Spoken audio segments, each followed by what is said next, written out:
성부와 성자와 성령의 이름으로 아멘. 하늘을 우러러 사랑할 하느님 아버지 뜻 안에서 스승이신 예수님과 도움이신 성령님과 사랑할 성모님과 성요셉 아버지와 성미카엘 대천사와 하늘 모든 거룩한 천사들과 성인들의 전고를 청하며 기도드립니다. 사랑할 아버지 예수님께서 부활하셨습니다. 아버지 뜻 안에서 가장 먼저 아버지께 축하드리며 또 그 모든 승리가 아버지의 뜻이 모든 승리를 이루셨음을 온 인류의 마음과 정신을 대신하여 그들의 모든 마음과 정신을 저의 인성이 끌어안아 아버지께 봉헌드리며 축하드립니다. 또한 아버지 뜻 안에서 완벽하게 완덕으로 하나 되셨고 그리고 그 악과의 투철한 그 승리를 통해 인류에게 예표가 되어주신 예수님과 어머니의 하나 되신 그 모든 부활의 승리를 깨닫지 못한 온 인류의 마음과 정신을 끌어안고 불러 모아서 그들 모두의 영혼들도 아버지 대전 앞에 나란히 모여 앉아 감사와 찬미와 영광과 흠숭과 존경과 사랑을 모두 돌려드립니다. 예수님 어머니 부디 너그러이 받아주시옵소서. 이제 부활의 축제가 시작되었습니다. 이 아버지께서 허락하신 부활의 축제 기간 동안 이 부활의 신적 의미를 끊임없이 되새기며 곰씹고 그 부활의 신적 의미와 다른 목적으로 살아가는 우리의 삶이 얼마나 한심하고 얼마나 효용과 가치가 없고 무의미한 것을 끊임없이 반복하는 그런 수준인지를 더 절실하고 리얼하게 깨달을 수 있는 은총으로 아버지 전 인류와 특별히 제가 사랑하는 저의 조국인 이 대한민국을 축복하여 주시옵소서. 이 모든 기도 우리 주 그리스도를 통하여 비나이다. 아멘. 성부와 성자와 성령의 이름으로 아멘. 안녕하십니까. 하나님의 뜻 선교의 윤피아 수녀입니다. 예수님의 부활절을 맞이하였습니다. 아버지 뜻 안에서 여러분 모두께 특별히 하늘의 모든 거룩한 천사들과 성인들과 모든 훌륭하신 분들과 다 함께 모여 그분들의 전구를 청원드리는 가운데 예수님의 부활을 축하드립니다. 부활이 나와 무슨 상관이 있는가? 예수님의 부활이 과연 왜 축하해야 할 일인가에 대해서는 저희 사명이 따로 동영상을 만들어서 간략하게 저희 유튜브 채널에 올려놓았습니다. 먼저 부활에 대한 신적인 의미를 알고 싶으신 분들께서는 그 동영상을 먼저 보시고 그리고 복음 해설을 들으시면 더 이해를 잘 하실 수 있을 것이니까 먼저 그 영상을 보실 것을 권고드립니다. 자, 오늘은 드디어 주님 부활 대축일입니다. 예수님의 부활을 축하드리고 또 그 신적 의미를 나의 정신 세계에서 구현하고자 하는 갈망과 열망 가운데 오늘 주신 말씀을 함께 보도록 하겠습니다. 2020년 4월 12일 주님 부활 대축일입니다. 제1독서 사도행전 10장 34절 37절에서 43절까지 말씀입니다. 그 무렵 베드로가 입을 열어 말하였다. 여러분은 요한이 세례를 선포한 이래 갈릴레아에서 시작하여 온 유다 지방에 걸쳐 일어난 일과 하나님께서 나자렛 출신 예수님께 성령과 힘을 부어주신 일을 알고 있습니다. 이 예수님께서 두루 다니시며 좋은 일을 하시고 악마에게 짓눌리는 이들을 모두 고쳐주셨습니다. 하나님께서 그분과 함께 계셨기 때문입니다. 그리고 우리는 그분께서 유다 지방과 예루살렘에서 하신 모든 일의 증인입니다. 그들이 예수님을 나무에 매달아 죽였지만 하나님께서는 그분을 사흘 만에 일으키시어 사람들에게 나타나게 하셨습니다. 그러나 모든 백성에게 나타나신 것이 아니라 하나님께서 미리 증인으로 선택하신 우리에게 나타나셨습니다. 그분께서 죽은 이들 가운데서 다시 살아나신 뒤에 우리는 그분과 함께 먹기도 하고 마시기도 하였습니다. 그분께서는 하느님께서 주님을 산 이들과 죽은 이들의 심판관으로 임명하셨다는 것을 백성에게 선포하고 증언하라고 우리에게 분부하셨습니다. 이 예수님을 두고 모든 예언자가 증언합니다. 그분을 믿는 사람은 누구나 그분의 이름으로 죄를 용서받는다는 것입니다. 주님의 말씀입니다. 하나님 감사합니다. 다시 한번 아버지 뜻 안에서 예수님의 부활을 여러분과 함께 천상의 모든 거룩한 이들과 함께 다 함께 축하드립니다. 먼저 오늘의 이 일독서에 들어가기에 앞서 저희가 이제 간단한 강의로 부활의 신적 의미와 그 우리 자신과의 예수님의 부활과의 관련성에 대해서 말씀을 드렸습니다. 근데 그것을 한 문장으로 요약하고 집중하고 압축해서 아주 간단하게 여러분께 그 예수님의 부활이 왜 중요하고 왜 기뻐해야 되는가를 먼저 말씀드리면 바로 가장 큰 이유는, 가장 중요한 이유는 이겁니다. 사람은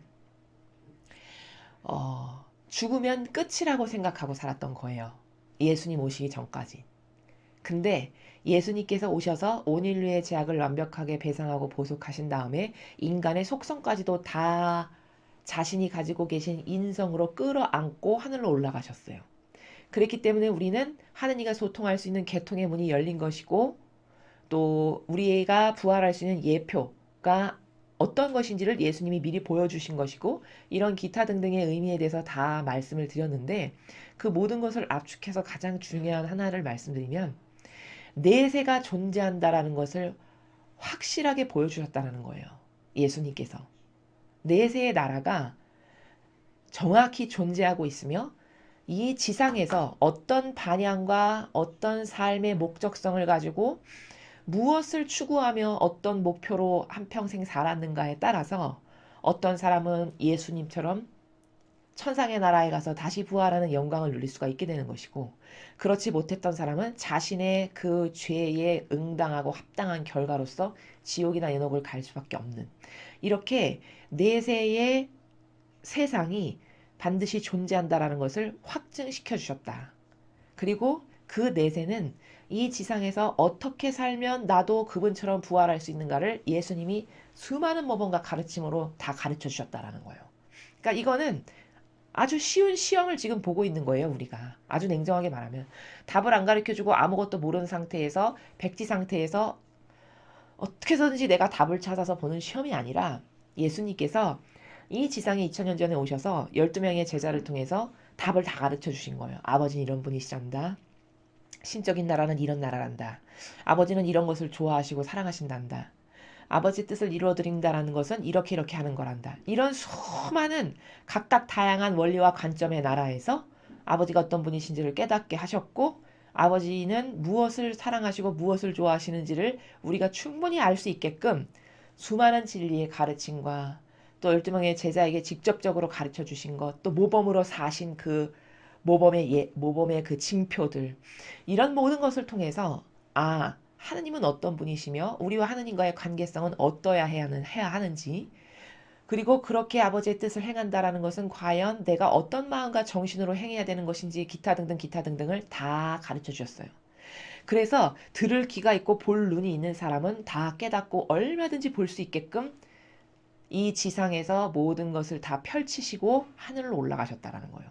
그래서 그것을 똑같이 살고 그것이 중요하고 소중하다라는 것을 깨달아서 올바르게 반영을 하는 자녀들은 누구나 다 예수님처럼 천상의 나라에 가서 다시 부활하는 그런 영광스러운 그 삶을 내세의 삶을 다시 누릴 수 있는 이런 예표를 보여주셨고 이런 모든 것을 가르쳐 주셨다라는 이런 점에서 그 전까지 이런 기준이 하나도 없었다라는 점에서 예수님의 부활은 우리 인류에게 그래서 너무너무 중요한 것이며 죽는 날까지 다 감사드려도 감사드리지 못할 만큼의 그런 엄청나게 소중한 값어치 있는 것을 우리에게 남겨주신 것이다 라는 점입니다.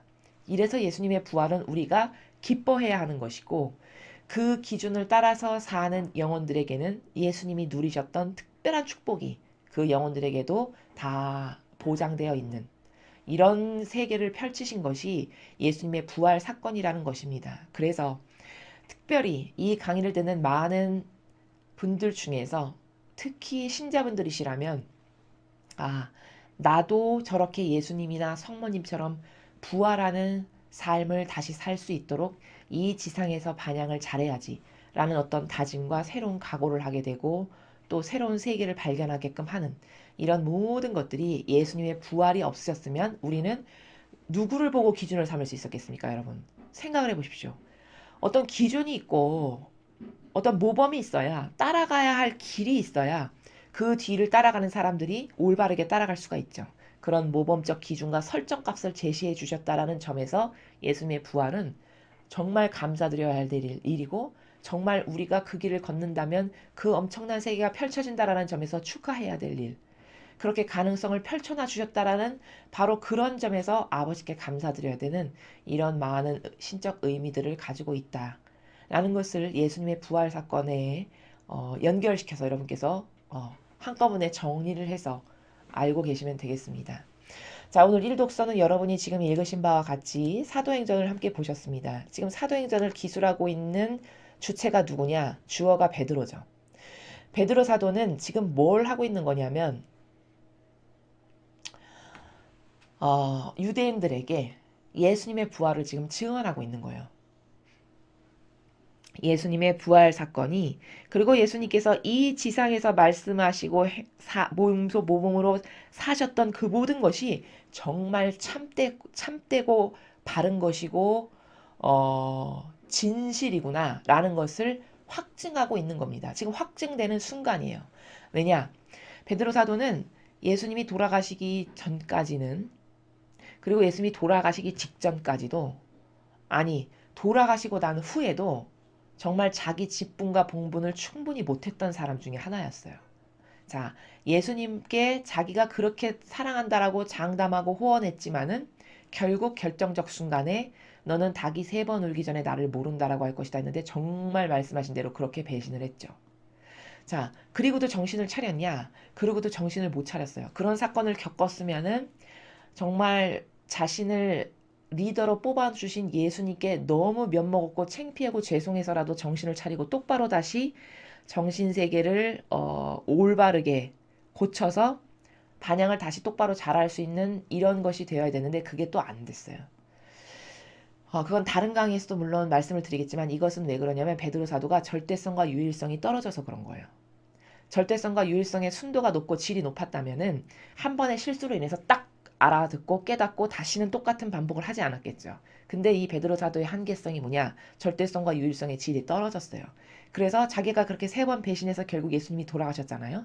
그럼 예수님이 나는 이렇게 사흘 만에 부활할 거다라고 분명히 그 전에 다 모든 제자들이 알게끔 말씀하셨잖아요. 공적으로. 그런데도 그랬으면 만약에 베드로 사도가 이 사건 자기가 3번 배신한 사건으로 회개하고 뉘우치고 똑바로 깨달았다면 예수님이 사흘 안에 분명히 부활하신다고 했어.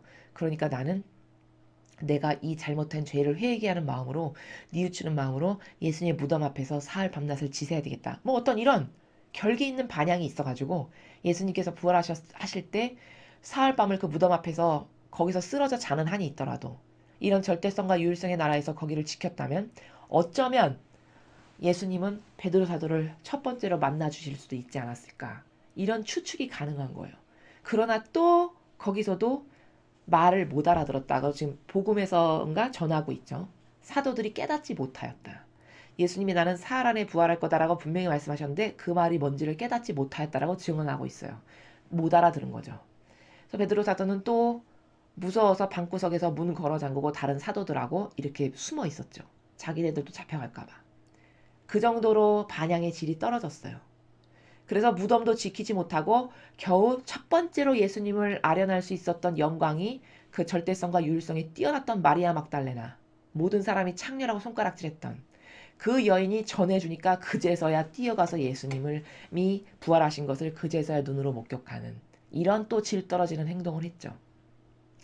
그리고도 또 질 떨어지는 행동을 연달아서 또 뭘 했냐. 이제 우리 공동체는 산산조각 나고 예수님이 돌아가셔서 안 계시니까 나는 더 이상 할 일이 없어 해서 고기 잡으러 갔어요. 그쵸? 정신이 사고방식과 정신세계의 고결성과 단순성과 절대성과 유일성이라는 것은 왜 중요하냐면 어떤 목표값을 설정했을 때 그것을 주도적으로 끝까지 포기하지 않고 밀고 나갈 수 있는 이런 결연한 정신세계는 어디서 나오냐? 이건 절대성과 유일성의 정신에서만 나와요. 그리고 그 단순하게 하나만 아는 이런 정신이 있죠. 이런 단순성. 우린 이걸 고결하다라고 하는데 이런 고결성의 면에서 베드로 사도가 질이 다 떨어졌음을 우리는 이렇게 얼마든지 발견할 수 있어요. 그래서 또 그 공동체에 자기가 리더임에도 불구하고 예수님 돌아가시고 안 계시니까 이제는 할 일이 아무것도 없어 해서 다 고기 잡으러 세상으로 뛰쳐나가요. 이 정도로 질 떨어지는 반향을 했거든요. 근데 그 베드로 사도가 예수님의 오순절 그 성령을 받는 그 다락방의 모든 사건을 통해서 사도들이 다 달라졌잖아요. 그런 사건을 다 겪고 또 예수님이 부활하셔서 몸소 고기를 구워주시면서 제자들에게 나타나셔서 너 나를 사랑하느냐 3번이나 물어보시고 이렇게 격려하고 독려하셨죠. 돌아가신 예수님께서 부활하셔서. 그런 사건을 겪고 난 다음에야 정신을 차린 베드로 사도가 이제 부활을 증언하기 시작하는 것을 여러분이 보고 계세요. 자, 그럼 베드로 사도가 말하고 있는 것은 다 진실이죠. 사실적으로 자기가 예수님과 함께 생활하고 3년을 먹고 자고 생활하고 옆에서 보면서 사실적으로 봤고 들었고 느꼈고 깨달았던 모든 것을 이제 때가 돼서 성령을 받고 과거의 인간적인 것에서 좀 벗어난 성숙해진 베드로 사도의 정신이 예수님의 부활 사건을 유대인들 앞에서 지금 증언을 하고 있는 나라다라는 거예요. 여러분이 지금 그 나라를 보고 계시는 거예요. 그래서 이렇게 우리는 모두 그 일의 증인이다. 자기들이 증인이라는 거예요. 그런 부활하신 분을 만났잖아요. 정말 고기잡이 하러 배 타러 간 거기까지 찾아오셨잖아요. 예수님께서. 그러면서 그 모래사장에서 앉아서 일일이 고기를 구워서 다 사도들에게 나눠주시면서 내 양들을 잘 돌보거라. 마지막 말씀을 남기시고 내가 이제 성령을 보내줄 거다라고 또 약속하시고 약속하신 성령을 보내주셨고 그 성령을 받은 다음에 사도들이 정신이 다 달라졌고 변화가 일어났고 이런 기타 등등의 모든 사건을 통해서 이제 이 사도들이 이렇게 각각 증언하게끔 되는 이런 일련의 과정들이 있었던 거죠. 자, 그래서 이제 베드로 사도는 자신이 겪었던 예수님의 그 모든 업적과 특히 그 부활 사건을 이렇게 증거하고 다니는 사람이 됐어요. 문제는 뭐냐면 이 사건, 이 부활 사건과 예수님에 관련된 이 모든 일이 진실인가 아닌가를 사람은 따져봐야 된다라는 거예요. 자, 근데 따져보고 결정을 해야 된다라는 거예요. 자, 그럼 따져본다라는 것은 무슨 말이냐? 무슨 뭐 세상에서 말하는 논리, 뭐 수학을 푸는 논리, 과학을 푸는 논리 이런 걸로 따져본다는 거냐? 그게 아니죠. 이게 진실인지 거짓인지를 살펴봐야 된다는 거죠. 자, 베드로 사도는 보고 말하는 거고 예수님이 어디 계셔? 그런 사람이 어디 있어? 누가 뭐 메시아야? 만약에 이런 것을 부인한다면 그 사람은 보고 부인을 하는 게 아니라는 거예요. 문제는.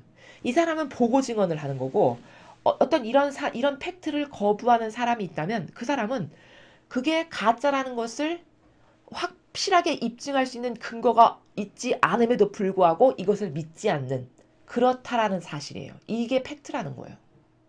그럼 보고서 믿는 이 사람의 말이 진실이냐?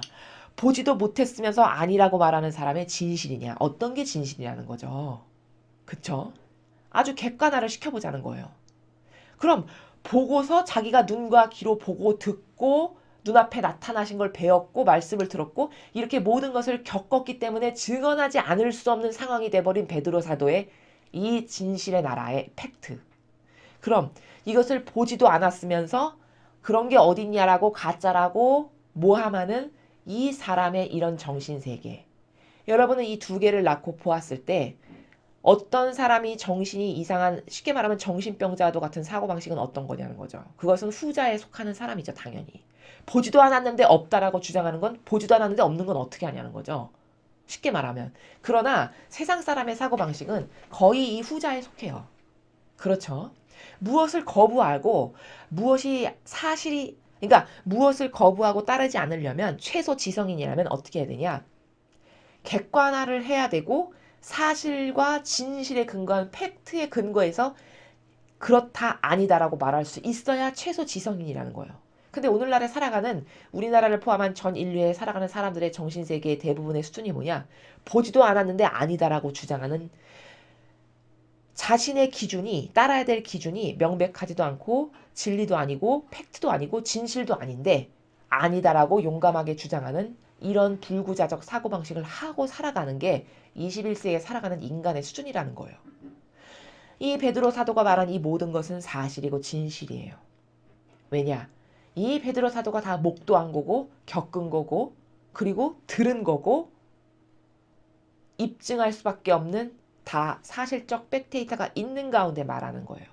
예수님의 부활 사건을 이렇게 사실적으로 증언하고 있어요. 근데 이 시대에도 그게 어딨어? 그런 게 어딨어? 무슨 저런 사람이 무슨 메시아야? 이렇게 말하는 사람들의 논리체계는 그럼 그렇게 메시아가 아니라고 증거할 수 있을 만한 확실한 빼도 박도 못할 증거가 있어서 그런 말을 하느냐? 아니라는 거예요. 무엇이 아니라고 말하는 그 사람들의 사고방식에는 자신들이 과거로부터 주워들은 나라가 있죠. 예를 들면 로마 가톨릭이라고 하면 지금 시대로 객관화를 시켜보자면 로마 가톨릭에서 한평생 주워들은 제도와 전통 가운데에서 막연하게 갖게 된 사고방식의 나라가 있어요. 그 사고방식의 막연한 나라 가운데서 가짜다 진짜다라고 말한다라는 거예요. 그런 문제는 그 막연하게 가진 사고방식이 진실이 아니라는 거죠. 그 진실이 아닌 가운데 기다 아니다라를 말하는 그 정신이 정신병자적인 사고방식임에도 불구하고 세상 사람들은 그 사고방식이 정신병자 같은 사고방식이라는 걸 모른다라는 거예요. 그렇죠. 그렇기 때문에 이 세상에 살아가는 지성인이라고 자부하는 이 인간의 사고방식이 얼마나 모순적이고 웃긴 거냐. 그것을 지금 제가 여러분에게 객관화를 시켜드리고 있는 거예요. 이 일독서 사도행전을 통해서. 그리고 그렇게 안 믿는 사람들은 올바른 완벽한 기준이 있는 것도 아니고 자기가 믿고 따르는 그 데이터가 진실도 아니고 사실도 아니고 그저 막연한 자기의 오감이 충족하는 옳다라고 막연하게 생각했던 자기선, 자기 기준 혹은 어떤 건 환경에 영향받아가지고 아 그렇지라고 해서 쑥 받아들였던 사고방식 이런 것 가운데 진실이다 아니다라고 말한다라는 거예요. 그렇죠.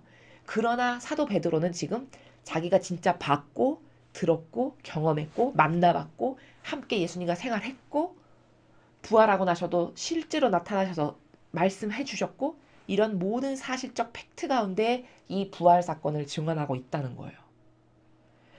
그러나 세상 사람은 이렇게 만나서 사실적 팩트 가운데 말하는 이 사람을 가짜라고 하는 이런 선과 악이 완전히 뒤바뀐 진실과 거짓이 완전히 뒤바뀐 나라에서 지금 우리가 살아가고 있다는 이 사실이 슬픈 현실이고 이 사실이 참으로 인간을 씁쓸하게 만드는 인간의 존재적 가치를 씁쓸하게 만드는 그런 세상이다 라는 겁니다.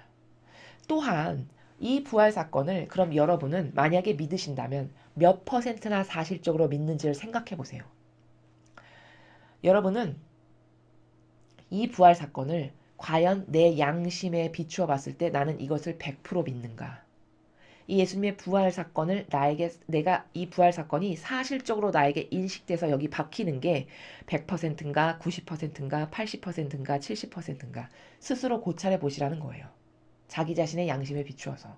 자, 그럼 만약에 희박하다. 예를 들어서 나는 70% 정도로 믿는 것 같다. 그럼 나머지 30%는 희박하다라는 거잖아요. 막연하고 피상적이라는 거죠. 그럼 여러분은 그때는 이렇게 따져보셔야 돼요. 그럼 30%의 막연한 피상적인 것은 과연 무엇 때문에 내가 막연하고 피상적이 되었는가라는 거죠. 마찬가지로 여러분도 예를 들어 예수님의 이 부활 사건이 사실적 팩트로 나에게 마음과 정서에 확 와닿아서 이게 너무 진실하고 참되고 사실이라고 느껴지는 것이 70%밖에 안 되고 30%는 조금 긴가민가 하다면 30%의 그 악이 여러분에게 영향을 끼치고 있는데 과연 그 30%의 악의 뿌리는 어디서 왔냐를 체크해 보시라는 거예요. 저는 그 뿌리가 대부분의 경우 모두가 그렇진 않겠지만 다 로마 가톨릭에서 신앙생활을 하시면서 여러분께서 여러분도 알게 모르게 원했건 원치 않았던 간에 똑같은 것을 계속 들으면 그 사고방식이 나도 모르게 내 것이 되듯이 여러분이 로마 가톨릭에서 생활하시면서 들었던 혹은 그때 뭔가를 봤던 혹은 그때 느꼈던 어떤 정서 안에 담아뒀던 이런 피상적 나라들이 여러분의 사고를 100%가 하지 못하게끔 저해하는 저해 요소가 다 그런 뿌리 깊은 막연한 어떤 기운, 막연한 정서, 막연한 선, 인간적인 어떤 그런 논리들 이런 것들이 다 여러분의 그런 마음이 예수님과 완전히 하나 되기 위해서 참되기 위해서 100%로 가지 못하게 가로막는 악의 내부에 있는 기저다 라는 것을 여러분이 잘 생각해 보셨으면 하고 말씀을 드리는 겁니다. 사람은요, 어, 진리를 배우면 배울수록 깨닫게 되는 게 뭐냐면, 사람은 의외로 여러분을 과연 여러분께서는 몇 퍼센트나 자기 자신이 논리적이고 합리적이라고 생각하시는지 모르겠지만, 제 경우에 봤을 때 제가 진리를 배우면 배울수록 자꾸자꾸 깨닫고 발견하고 무릎을 칠 수밖에 없는 그 여러 가지 것들 중에 하나가 뭐냐면요. 사람은 진짜 비논리적이라는 거예요. 비과학적이고 하나도 프로세스적이지가 않아요. 그러나 진리를 모를 때는 그게 안 보인다는 게 문제죠. 자기 자신에 대한 그런 깨달음이 안 온다는 게 문제예요. 와닿지 않는다는 게 문제고. 그러나 진리를 배우면 배울수록 빛이 여러분의 가려진 눈을 계속 열게 되고 막혀진 귀를 뚫어주기 때문에 자꾸 점점 더 내가 이런 모순적 존재구나. 나는 이렇게 사실과 진실과는 다른 존재로 여태 살았구나. 이것을 자꾸 발견할 수밖에 없어요. 그래서 천상의 책에 보면은 루이사 피카레타가 예수님 앞에서 끊임없이 그분을 만나잖아요. 루이사 피카레타 성녀는. 근데 루이사 피카레타 성녀가 고백하시는 그 나라를 보면은 이렇게 표현한 부분이 있어요. 나는 나는 예수님 앞에 얼마나 사악하고 악하고 역겨운 존재인지 이렇게 고백하는 부분이 있습니다. 저는 옛날에 피상적일 때는 그 말이 그냥 겸손이나 겸양의 표현인 줄로 알았어요. 주님 앞에 나서는 한 인간의 겸손과 겸양의 표현이구나 이렇게 받아들였던 거예요. 이거 완전 막연성이죠. 근데 제가 이제 와서 그걸 보니 그 책을 다시 보니 그건 어떤 인간의 나라를 말하는 거냐면요. 그 루이사 피카레타가 점점 빛으로 나가니까 자신의 추악한 모습을 더 상세하고 디테일하게 볼 수밖에 없는 은총 가운데 있어서 진짜 진실된 정직의 나라에서 그분이 그렇게 고백하시라는 것을 이제 제가 알게 되는 거예요. 여러분도 마찬가지가 되실 거라는 거죠. 진리를 배우면 배울수록 여러분은 자신의 모순성과 자신의 정직하지 않은 모습과 자신이 진짜로 추구하는 것은 이 A나 사실은 B의 나라에서 살아가고 있음을 끊임없이 깨닫고 발견하시게 돼요. 그러면서 이 모순의 간극 있죠. 이 간극을 확인할 때마다 이렇게 감탄사가 나올 수밖에 없고 사악하구나, 역겹구나. 나란 존재는 진짜 주님 앞에 똥구더기만도 못한 존재구나. 이것을 인정할 수밖에 없어요. 양심이 있다면. 그 루이사 피카레타의 바로 그런 고백이 그분의 양심이 너무 빛으로 점점 나가다 보니까 자신의 존재적 의미의 가치를 확연하게 깨닫는 은총 가운데 진짜 사악하구나. 나는 예수님 앞에. 나는 어머니 앞에 진짜 역겹고 모욕만을 한평생 들인 존재구나를 정직하게 고백하는 나라가 바로 그 나라라는 거예요. 그래서 이렇게 인간은 진리의 빛이 없으면 정말 자기가 얼마나 모순적인 존재인가를 알 수가 없습니다. 은총이 있어야 그것을 깨달을 수가 있어요. 그래서 오늘 이 일독서라는 부활 사건을 지금 베드로 사도가 만인 앞에서 유다인 앞에서 증언하고 있는데 이 사람이 증언하는 이 나라가 진짜 참되고 사실이고 진실인데 이 사람은 이것을 보고 들었고 깨달았고 정말 앞에서 눈앞에서 예수님을 뵙고 이런 가운데서 기술한 거기 때문에 참되인데 막연히 이것이 아니다 가짜다 잘못됐다라고 지금 유다인들이 안 믿는 나라잖아요. 지금 이 세상도 마찬가지라는 거죠. 예수님의 부활 사건에 대해서 만약에 여러분이 희박하게 알고 계신다면 그럼 그 희박하게 아는 여러분의 백데이터는 뭔지 한번 꺼내보라는 거예요. 이 사람은 백데이터가 다 진실이라는 나라예요. 목격했고 체화했고 체득했고 들었고 함께 살았고 그럼으로써 다 기록하는 이 사실적인 나라 가운데 이 사람은 증언하는 거고 그래서 믿을 수밖에 없는 참된 진실인데 이게 곧 진리인데 그래서 부활은 진실인데 누군가가 그 부활 사건에 대해서 안 믿거나 혹은 희미하게 깨닫는다면 바로 여러분이 희미하게 깨닫는 것은 무슨 기준으로 그렇게 희미하게 깨닫는가를 고찰해 봐야 된다는 거예요. 나는 어떤 백데이터에 근거해서 그런 부활을 희미하게 느끼는가. 그럼 정말 모순적인 것을 깨달을 수밖에 없어요. 아니 부활을 목격한 것도 아니잖아요. 그렇죠? 직접 목도한 것도 아니고 예수님과 같이 산 것도 아니죠. 그분에게 직접 교육을 받은 것도 아니에요. 그럼 여러분은 하나도 진실적으로 본 게 없잖아요. 그럼 사실적으로 본 것도 없는데 막연히 거부하는 이건 정신이 병든 심각한 정신병자의 사고방식이라는 거죠. 그런 나라에서 대부분의 인류가 살아가요. 자신이 거부하는 게, 자신이 안 믿는 게 뭔지도 모르고 안 믿는다는 거죠. 그럼 이건 과학적 사고방식이 아니죠, 여러분. 이건 지성인의 사고방식이 아니에요. 근거가 없는 거잖아요. 근거가 없는데 막연히 거부하는 거거든요. 자기 정서 안에서. 자기가 가지고 있는 프레임 안에서 막연히 거부하는 거예요. 그럼 이건 완전히 이상한 거라는 거죠. 이건 지성인이라고 말하면 안 되는 거예요. 이건 과학적 사고방식이 아니고 이건 프로세스가 있는 사고방식이 아니라는 거예요. 그럼 그렇게 이상한 자신을 왜 합당화시키고 합리화시키냐는 거죠. 이건 스스로가 조용히 주님의 거룩한 성체 앞에 여러분이 조배실에 가셔서 깨닫고 발견하고 그리고 추상과 직관으로서 반드시 여러분의 그 막연성을, 여러분의 그 피상성을 깨지 않으면 안 되는, 그렇지 않고 진리를 백날 배워봤자 그 막연한 정신세계 안에서 무엇을 듣는다는 것이 이쪽 귀로 듣고 이쪽 귀로 나가는 이런 것밖에는 여러분의 내면 안에서 사실적이고 실제적으로 열매를 맺는 것은 굉장히 몇 퍼센트 안 되는 질 떨어지는 열매를 맺을 수밖에 없다는 거예요. 100%를 들었으나 실제로 열매 맺는 것은 한 10%, 20%밖에 못 맺는 이런 질 떨어지는 것은 다 왜 그러냐? 여러분이 가지고 계신 이 사고방식의 나라가 항상 피상적이고 항상 막연하고 그리고 항상 형상에 치우쳐 있고 이런 기타 등등의 병든 사고체계 가운데서 무엇을 보고 듣고 인식하고 사고하고 받아들이는 것을 한평생 해왔기 때문에 그런 자신에 대한 인식이 똑바로 없는 상태에서 진리를 백날 들어봤자 여러분 가운데 여러분의 정신세계와 마음 안에 예수님은 100%로 열매를 맺길 원하시지만 여러분이 고작 열매 맺는 것은 한 많아야 30%, 20%밖에 열매를 못 맺는 이런 상황의 반복성 가운데에 우리가 놓여 있는 거다. 인류가. 이런 막연함을 끊임없이 매일 타파하고 깨버리고 부숴버리고 없애버려서 사실적이고 진실의 나라를 예수님 저에게도 주세요. 제가 어떤 주님의 진리를 들었을 때 그게 너무나도 리얼하고 사실적이고 정신과 마음에 깊은 뿌리를 내리는 사실적으로 인식해서 이런 은총을 저에게 주세요. 이런 갈망 가운데 여러분이 그런 작업을 객관화의 작업과 그런 막연함을 벗어버리고자 하는 노력과 갈망을 하시지 않으면 그럼 다 질이 떨어지는 열매를 맺을 수밖에 없다는 것을 오늘 사도행전을 통해서 여러분께 말씀을 드립니다. 자, 다음으로 이독서를 함께 보시겠습니다.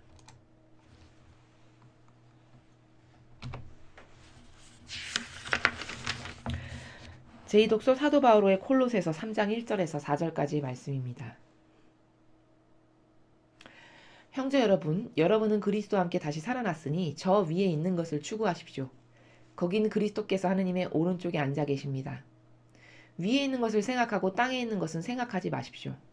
여러분은 이미 죽었고 여러분의 생명은 그리스도와 함께 하나님 안에 숨겨져 있기 때문입니다. 여러분의 생명이신 그리스도께서 나타나실 때 여러분도 그분과 함께 영광 속에 나타날 것입니다. 주님의 말씀입니다. 하느님 감사합니다. 바오로 사도는 지금 오늘 예수님의 부활에 대해서 초점을 맞춰서 말하는 건데 예수님이 다시 살아나셨잖아요. 부활하셨잖아요. 근데 여러분은 그리스도와 함께 살아났으니 저 위에 있는 것을 추구하십시오. 지금 바오로 사도가 말씀하시는 나라는 예수님이 부활하셨으니까 여러분도 부활할 거고 그러니까 여러분은 희망으로 가득하십시오. 그리고 여러분은 부활한 사람답게 다시 살아날 사람답게 육에 대해서 죽고 위에 있는 것을 생각하고 땅에 있는 것, 육적인 것은 추구하지 마십시오. 지금 이런 나라를 말하는 건데 문제는 뭐냐면 예수님이 살아나셨다라고 해서 예수님이 부활하셨다라고 해서 모두가 다 부활하는 건 아니라는 거예요. 이 독서의 핵심은요. 여기에는 그런 나라가 나와 있지 않아요.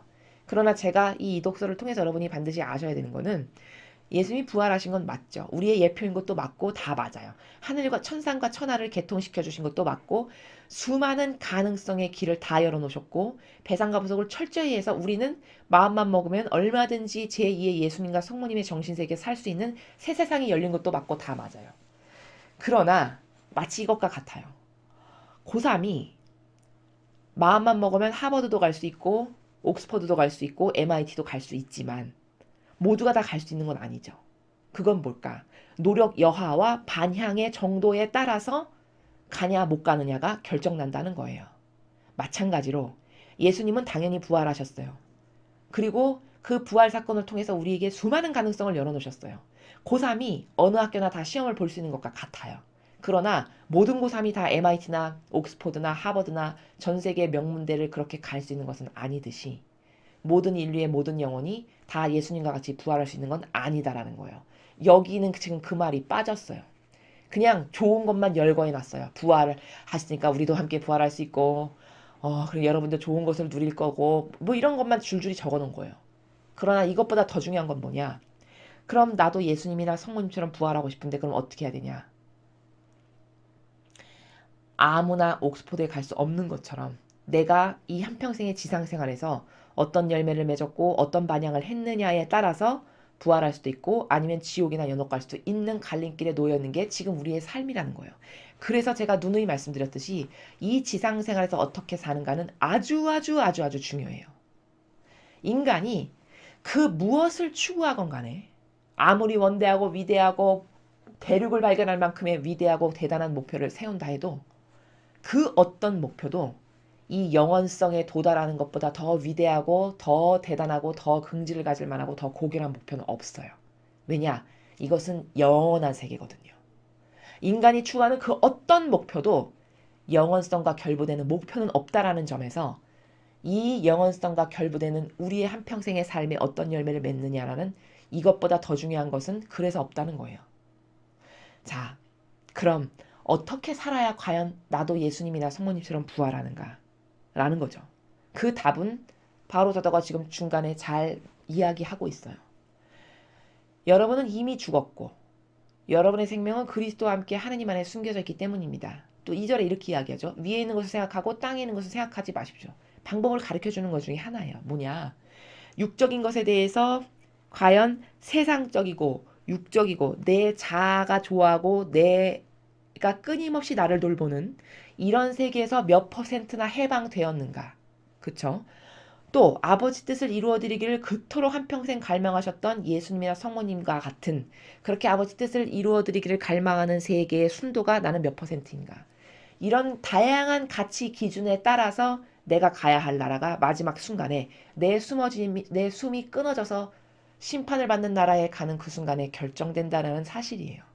그렇기 때문에 이 지상에서 내가 무엇을 추구했고 무엇을 중요시 여겼고 어떤 것을 한평생 갈망했고 무엇을 위해서 도전했으며 또 내가 무엇을 위해서 희생과 고통받기를 갈망했는가 이런 기타 등등의 관점적 나라의 많은 지표들은 아주 중요한데 그 모든 것이 오로지 아버지의 뜻, 진리 즉 예수님이나 어머니의 정신과 가르침과 모범과 카리스마 이것만을 고결하게 이 단 하나만을 원했는가 아니면 부잡다한 것이 섞여 있는 가운데 뭐 이것을 조금씩 원했는가 이런 각각의 영혼들마다의 질이 다 다르잖아요.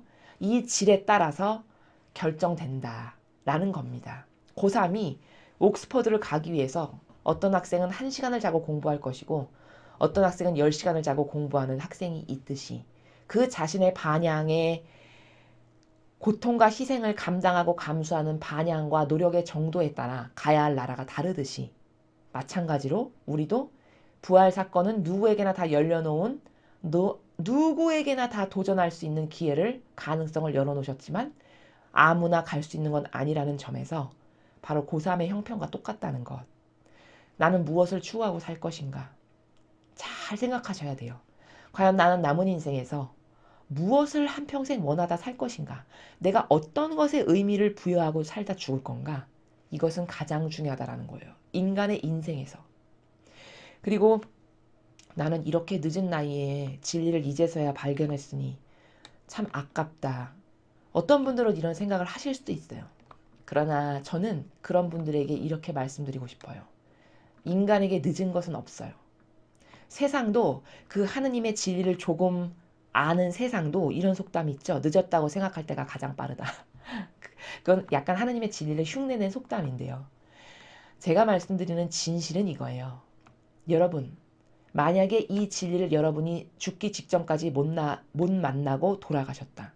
한번 그 현실을 생각해 보십시오. 얼마나 끔찍할까. 상상조차도 하기 싫은 끔찍한 일이 저는 그거예요. 저 자신에게 누가 당신이 가장 안타깝고 가장 원통하게 생각할 그게 뭐냐고 누군가가 저에게 물어보시면 저는 만약에 내가 이 진리라는 세계를 이 아버지의 뜻이라고 하는 이 고결하고 한없이 아름답고 지고하셔서 끝을 볼 수가 없는 만약에 이 나라를 도전해야 되겠다라는 생각조차도 못 해보고 알지도 못하고 발견하지도 못하고 깨닫지도 못하고 들어본 적도 없고 죽었다. 그것보다 더 원통함은 전 없을 거라고 감히 장담합니다.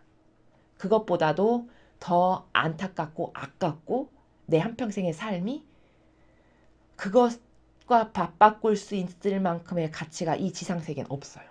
그만큼 그것이 가장 중요하고 그것을 몰랐다면 가장 원통하다라고 느껴질 그런 세계가 바로 이 진리의 세계예요. 그렇기 때문에 너무 늦었다라고 생각하시는 분은 절대 늦지가 않았다라는 것이 또 진리라는 것은 제가 이것은 그냥 괜히 인간적 위로를 드리는 것이 아니라 세상은 굉장히 양을 중시하잖아요. 진리는 절대 그렇지 않아요. 진리는 질 있죠. 질과 양이 있잖아요. 여러분 세상에서도 질과 양을 따지잖아요. 근데 세상의 병든 사고방식은 주로 질보다는 양을 따지는 경우가 굉장히 많아요. 그렇지만 세상에서도 똑똑한 사람은 질을 따지기도 하죠. 근데 올바른 관점에서는 질과 양을 동시에 따져야 돼요. 천상의 나라에서는. 그렇기 때문에 늦었다라는 것은 양에 관련된 거잖아요. 그렇기 때문에 여러분이 단 10년을 사시더라도 질을 높이신다면 그건 절대 늦은 게 아니에요. 오히려 단 1년을 살아도 아니 단 하루를 살아도 아버지 뜻 안에서 오늘 하루를 정말 아버지하고 떨어지는 정신세계가 1초도 없이 완벽하게 일치한 가운데 오늘 하루 살았다? 그럼 그 사람이 가장 훌륭해질 수도 있는 세계가 이런 진리의 나라의 세계라는 거예요. 그래서 여러분은 이 진리를 만나셨다라는 것 자체를 행복하게 여기셔야 되고 정말 하나님께 감사를 드리셔야 된다라는 겁니다. 과거 예수님께서 성경에서 이렇게 말씀하셨어요. 너희가 듣고자 하는 것을 과거에 수많은 예언자들이 듣고자 했으나 듣지 못하였다. 이렇게 말씀하셨죠. 즉 뭐냐? 엄청난 축복을 제자들이 받았다라는 것을 아버지의 뜻과 아버지 나라가 어떤 나라인지를 가르침을 받는 그 제자들에게 너희가 이렇게 들은 이 세계를 과거 수많은 예언자들이 그토록 듣기를 갈망했고 보기를 원하고 그토록 만나기를 열렬히 원했으나 결코 만나지 못하고 듣지 못했다. 라고 말씀하신 바로 그 나라가 이 진리의 세계입니다. 그래서 여러분은 이렇게 진리를 만나셨다라는 것을 아버지께 너무 깨닫게 하시고 만나게 하신 아버지께 정말 감사드려야 되고요. 그 축복의 열매가 주렁주렁 많이 여러분이 만족하실 만큼 맺게 하시기 위해서는 항상 자신의 인간적인 것, 아버지 뜻을 가로막는 인간적인 내 스스로가 좋아지기 위해서 나를 돌보는 이 나라가 얼마나 여러분의 영혼을 죽이는 세계인지를 끊임없이 발견하시면서 그것을 깨달을 때마다 또 하나 버리고 깨달을 때마다 또 하나 버리고 이런 것을 반복하심으로써 자꾸 영혼의 정신세계가 고결해지는 거거든요. 이런 나라로 가시는 여러분들이 되셨으면 좋겠습니다. 자, 다음으로 오늘의 복음을 함께 보시겠습니다. 요한복음 20장 1절에서 9절까지 말씀입니다. 주님 영광 받으소서. 주간 첫날 이른 아침 아직도 어두울 때 마리아 막달레나가 무덤에 가서 보니 무덤을 막았던 돌이 치워져 있었다. 그래서 그 여자는 시몬 베드로와 예수님께서 사랑하신 다른 제자에게 달려가서 말하였다. 누가 주님을 무덤에서 꺼내갔습니다. 어디 보셨는지 모르겠습니다. 베드로와 다른 제자는 밖으로 나와 무덤으로 갔다. 두 사람이 함께 달렸는데 다른 제자가 베드로보다 빨리 달려 무덤에 먼저 다다랐다. 그는 몸을 굽혀 암화포가 놓여있는 것을 보긴 하였지만 안으로 들어가진 않았다. 시몬 베드로가 뒤따라와서 무덤으로 들어가 암화포가 놓여있는 것을 보았다. 예수님의 얼굴을 쌌던 수건은 암화포와 함께 놓여있지 않고 따로 한 곳에 개켜져 있었다. 그제야 무덤에 먼저 다다른 다른 제자도 들어갔다. 그리고 보고 믿었다. 사실 그들은 예수님께서 죽은 이들 가운데에서 다시 살아나셔야 한다는 성경 말씀을 아직 깨닫지 못하고 있었던 것이다. 주님의 말씀입니다. 그리스도님 찬미합니다. 오늘 요한복음은 이제 돌아가신 예수님께서 부활하신 사건을 전하고 있습니다. 자, 여러분이 지금 보신 요한복음에서 우리가 발견할 수 있는 관점은 이거예요. 여기 여러 명의 사람이 등장하죠. 마리아 막달레나라고 하는 여인, 베드로라고 하는 제자, 또 다른 제자가 등장하죠. 이렇게 여러 명의 사람이 등장해요. 근데 문제는 뭐냐면 각 사람들이 반향하는 나라가 있죠. 마리아 막달레나가 반향하는 나라, 베드로가 반향하는 나라, 또 다른 제자라고 지금 지칭하는 그 다른 제자가 반향하는 나라. 이 각 사람들이 반향을 하는 행동의 나라들이 있어요. 행동과 눈빛과 말투와 발걸음과 이런 나라들이 있어요. 자, 그런 나라들을 통해서 우린 뭘 확인할 수 있죠? 그 각각의 영혼이 예수님을 어떻게 사랑했는가를 우린 발견할 수 있어요. 그렇죠. 이게 오늘 우리가 봐야 될 관점의 나라입니다.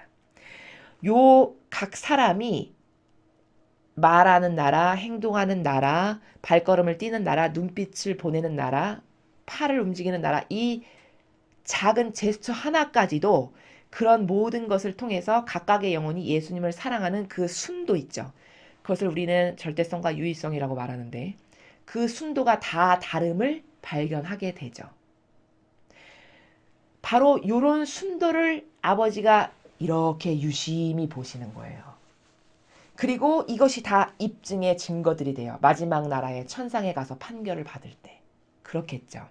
이래서 세상적이고 인간적인 것은 인간을 속일 수 있을지 몰라도 영적인 것은 절대로 하느님도 그리고 영적인 것을 조금 아는 사람도 속일 수 없다는 게 왜냐? 영적인 게 더 디테일해지면 여러분 얼마나 무섭냐면요. 어떤 사람이 눈빛으로 이렇게 무엇을 응시하는 것 하나, 손짓으로 무엇을 짚는 이런 제스처 동작 하나, 발걸음 하나, 말투의 억양의 행간 하나까지를 통해서도 아, 저 사람의 지금 정신세계가 어느 나라에 가 있구나를 다 알 수 있어요. 이렇게 무서운 나라입니다. 자, 여러분 그게 얼마든지 추상이 가능하시죠? 왜냐? 여기 지금 그게 어느 정도로 추상이 가능하다라고 제가 단정해서 말할 수 있는 게 뭐냐면 여기 보세요. 여기 지금 등장하는 사람 중에 가장 뛰어난 반향을 한 사람이 누구냐? 그게 마리아 막달레나예요. 마리아 막달레나의 행동을 통해서 여기 지금 등장하는 3명 중에 아, 마리아 막달레나가 예수님을 가장 사랑했구나. 이것을 모를 사람은 없어요. 왜냐? 사람은 마음속 의지에 품어있는 것을 행동으로 드러내기 마련이거든요. 마리아 막달레나가 평소에 예수님을 얼마나 사랑하고 그분을 공경하고 존경했는지가 이 마리아 막달레나의 행간과 말투와 뛰어가는 장면까지 이 모습까지도 그 모든 묘사를 통해서 다 알 수 있어요. 바보도 깨달을 수 있어요. 보는 관점이 없어서지. 관점이 생기면 다 보인다는 거예요. 자, 보세요. 주간 첫날 이른 아침 아직도 어두울 때 마리아 막달레나가 무덤에 가서 보니 무덤을 막았던 돌이 치워져 있었다. 자, 1절에서 볼 수 있는 행간은 뭐냐? 아직도 어두울 때예요. 그럼 뭐냐? 이 여인은 날이 뜨지도 동이 트지도 않았는데 무덤 갔다라는 얘기예요. 그럼 뭘까? 오밤에 새벽에 새벽 해가 뜨지도 아직 않았을 그 이른 새벽부터 그 갈망을 견딜 수가 없어서 예수님을 보고 싶고 그립고 그분의 고통에 너무 리얼했던 그 가슴 아픈 것을 다 여기 마음에 담았는데 그것으로부터 무너져 내리는 그 가슴 그리고 열망, 예수님을 사랑하는 나라, 절실하고 뜨거운 마음 이런 기타 등등을 억누를 길이 없어서 새벽에 우리 예수님이 거기 누워 계신데 이러면서 간 거예요. 그쵸? 돌이 치워져 있었어요. 가서 보니까 완전 깜짝 놀랐겠죠. 그토록 사랑했던 예수님이 안 보이시니까. 그리고는 너무 깜짝 놀라서 제자들한테 가서 알린 거예요. 그럼 여기 1절, 2절만은 통해도 1절, 2절만 딱 봐도 아, 시몬 베드로와 다른 제자는 마리아 막달레나만큼 예수님을 사랑하진 않았네. 이게 다 입증되는 거예요. 빼도 박도 못할 증거죠. 사랑하면 어떻게 되죠, 여러분? 갈망하는 건 당연한 거예요. 사랑하면 어떻게 되죠? 그립고 보고 싶고 기다리게 되고 마음이 들끓어오르고 이런 것은 지극히 당연한 사랑하는 사람이 가지고 있는 감정의 반향의 나라들이에요. 두 제자는 그런 나라가 없었음을 우리가 확인하잖아요. 마리아 막달레나만큼. 그러니까 뭘까? 아, 마리아 막달레나는 진짜 예수님을 진정성의 나라에서 사랑했구나.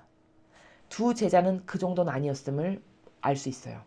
뛰어가서 그래서 그 여자는 시몬 베드로가 예수님께 사랑하는 달려가서 너무 놀래서 달려갔어요. 안 계시니까 시체가 도둑 맞은 줄 안 거죠. 달려간 거예요. 마리아 막달레나가. 주님이 없어졌다고. 무덤에 갔는데 무덤이 다 뚜껑이 열려있고 다 횡하고 안 계신다고. 이렇게 가서 이야기한 거예요. 그제서야 베드로와 다른 제자는 밖으로 나와 무덤으로 갔어요. 시신이 없어졌다니까 큰일 난 거 아니에요. 자신들이 3년 동안 함께 지냈던 스승님이신데 그때까지 뭐냐? 집에서 자고 있었던 거죠. 베드로와 다른 제자는. 이게 뭘까? 사랑의 나라의 정도의 순도가 이렇게 매겨지는 거예요. 서열이. 다 알 수 있습니다, 여러분. 영적인 건 이렇게 무서운 거예요. 말하지 않아도 다 아버지께서 판단하실 증거가 이렇게 차곡차곡 입증이 되는 거예요. 수집이 되는 거죠. 그제서야 이제 달려간 거예요. 시체 없어졌으니까 난리 난 거죠.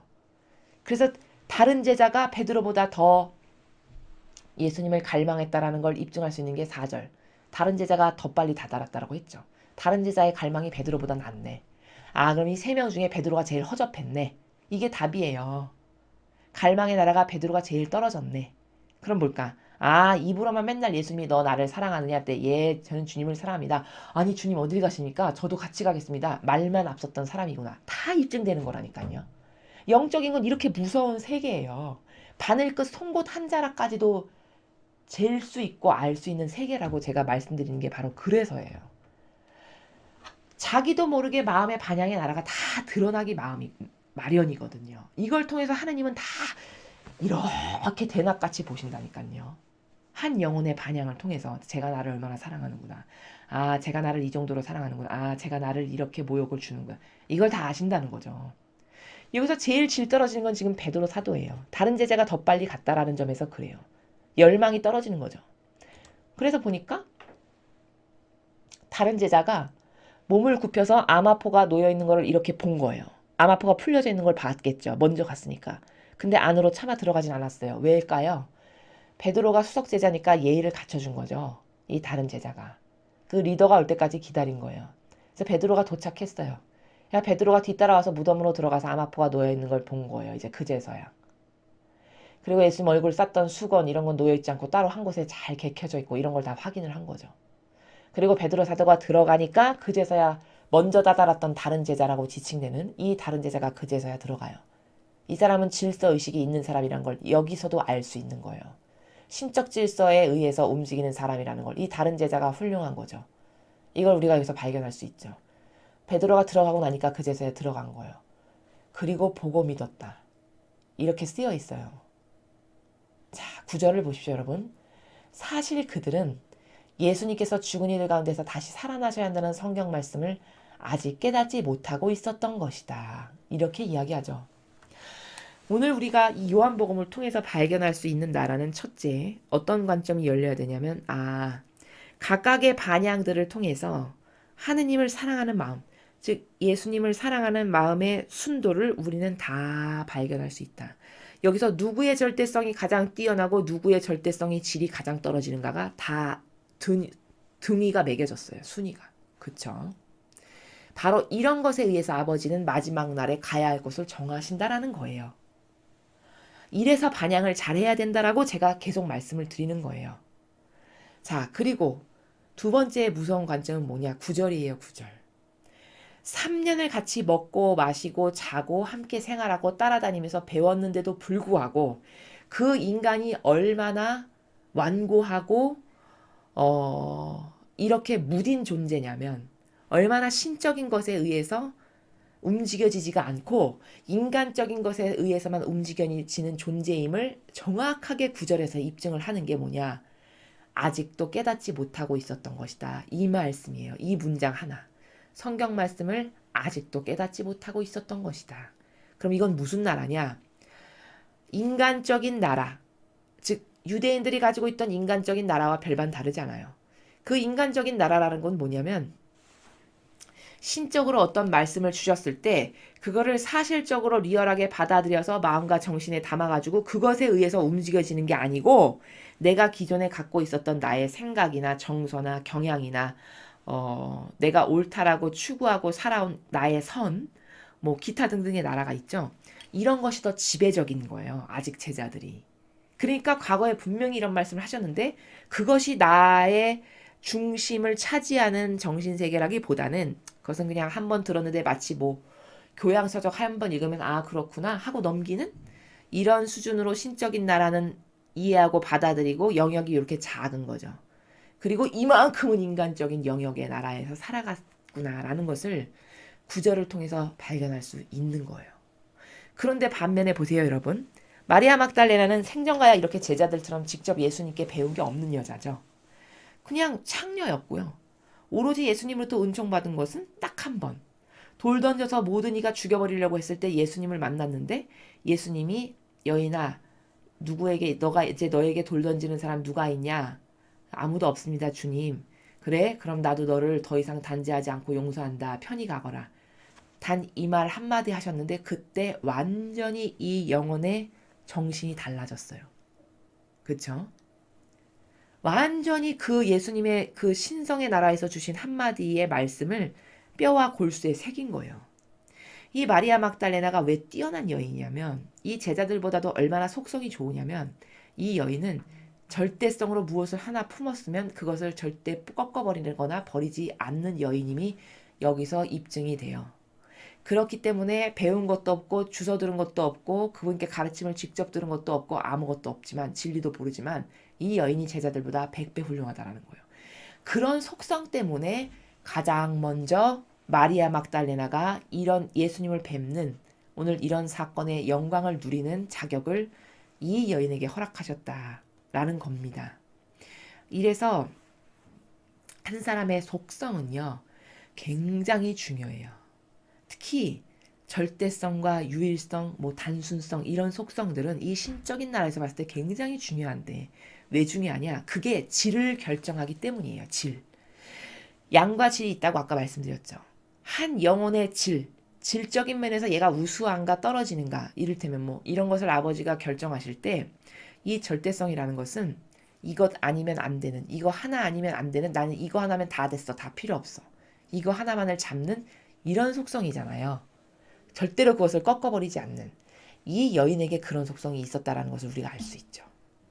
이래서 이 마리아 막달레나라는 그 여인의 훌륭한 속성을 예수님이 다 아시고 보시고 그 진실된 예수님에 대한 사랑의 나라, 그 절대성의 마음에 축복을 주시기를 가장 먼저 만나주시는 이런 은총을 주셨다.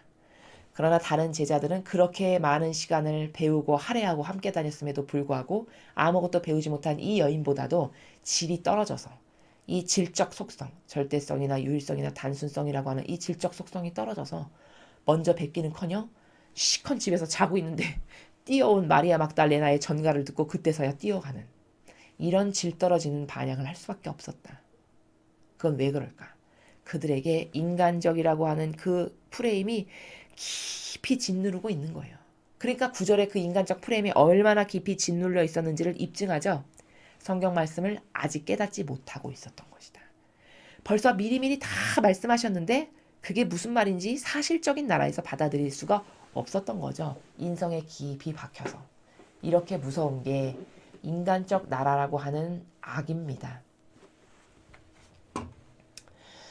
그래서 이제 오늘 부활을 맞이해서 사도행전과 바오로 사도의 서강과 그리고 요한복음을 함께 보셨습니다. 여러분 그 부활의 기쁨이 정말 여러분 모두에게 충만하시기를 기원합니다. 또 부활이 나와 어떤 관련성이 있고 이 부활 사건이라고 하는 것의 신적 의미가 얼마나 중요한가. 그 신적 의미의 나라에서 내가 반향도 해야 되고 그 나라에서 살아야 되고 또 그 정신세계가 나의 정신세계가 되도록 갈망해야 하고 이런 여러 가지 것들을 매일 여러분이 열심히 아버지 뜻 안에서 노력하셔서 이 부활 기간 동안에 주시는 아버지의 은총이 여러분 각각의 영혼에게마다 필요한 고유성마다 다 다르게 필요한 그 은총을 아버지께서 충만히 쏟아 부으실 수 있는 그런 영혼들이 되셨으면 좋겠습니다. 자, 이상으로 2020년 4월 12일 주님 부활 대축일 복음 해설을 마치겠습니다. 감사합니다.